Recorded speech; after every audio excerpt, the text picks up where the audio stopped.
In Chapter 7 of The Time Machine, the time traveler feels worse than ever, as if he is not just lost, but in a trap.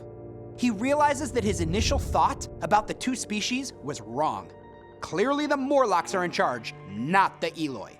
The positions of servant and aristocrat have been reversed. Afraid of the darkness and Morlocks, the time traveler decides he needs a weapon and a secure place to sleep. He sets off with Weena for the Palace of Green Porcelain, some 18 miles away. Weena picks flowers and dances carelessly as they go. At this point in the story, the time traveler stops his story, reaches into a pocket, and takes out 2 withered white flowers and lays them on the table. The men have never seen flowers like them. The time traveler then continues his story. Realizing that they cannot make it to the palace before nightfall, and a thick, dark wood stands between them, the time traveler decides to stop on an open hillside. He's carrying Weena, who's fast asleep.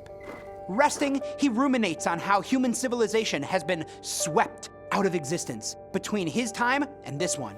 And here, he realizes that the meat he has seen underground is probably Eloi flesh.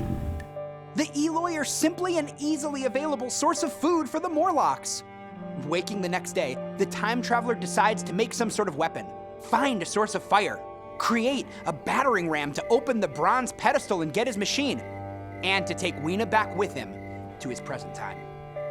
By Chapter 7, the time traveler now realizes that in his original misplaced optimism about a safe utopian future, he neglected to bring along any weapon for protection.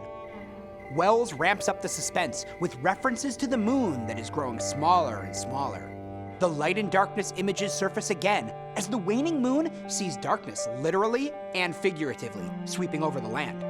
When he breaks off his tail and brings out 2 withered white flowers Weena picked and put in one of his pockets, the time traveler provides proof, albeit dubious, of his journey.